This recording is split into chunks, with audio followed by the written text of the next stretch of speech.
लाफिङ खाँदा के भयो यस्तो। सो हेलो एभ्रिवान, आज थियो सटरडे अनि कसरी बित्यो त मेरो आजको सटरडे हजुरहरूसँग सेयर गर्न गइरहेको छु। अनि हेर्न सक्नुहुन्छ म कपडा धुन गइरहेको थिएँ अनि मेरो सानोले चाहिँ मलाई एकदम धेरै हेल्प गर्छिन्। मामु हामी दुईजना मिलेर कपडा धुने भनेर मामले हेल्प गर्दै थिइन्, थोरै थोरै बदमासी पनि गर्दै थिइन्। मैले कराउँदै कराउँदै कपडा धुँदै थिएँ। त्यसपछि चाहिँ सबै कपडा भिजाइन् अनि आफू पनि भिजिन्। अनि मैले नानीलाई नुहाइदिसकेपछि उसको ड्रेस चेन्ज गरेर हामी चाहिँ माथि गयो कपडा सुकाउनको लागि पनि नानीले मलाई धेरै हेल्प गर्छिन्।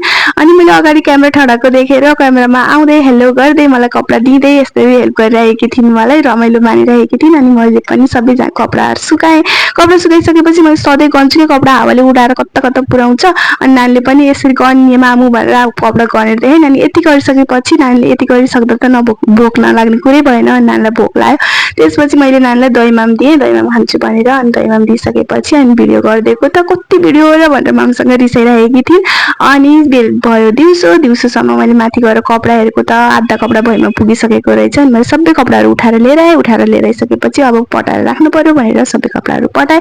अब थियो खाजा टाइम अनि उहाँ पनि आउनु भएको थियो अनि लगभग साँझ परिसकेको थियो अनि हामी लाग्यौँ खाजा खानतिर। आजको हाम्रो खाजा थियो स्पेसल चटपट चाउमिन होइन, अनि यो लाफिङ पानीपुरी यस्तै। अनि फेरि हामीले चाहिँ लाफिङ अर्डर गऱ्यौँ। लाफिङ खाएर के भयो यस्तो भएको थियो मैले, त्यो लाफिङ चाहिँ एकदमै पिरो भएको थियो तर एकदम मिठो पनि थियो। अनि नानी पनि एकदम खुसी भइरहेकी थिइन् पानीपुरी र बिस्कुट खान पाएर। अनि हामीले पानीपुरी पनि अर्डर गऱ्यौँ अनि पानीपुरी लाफिङ।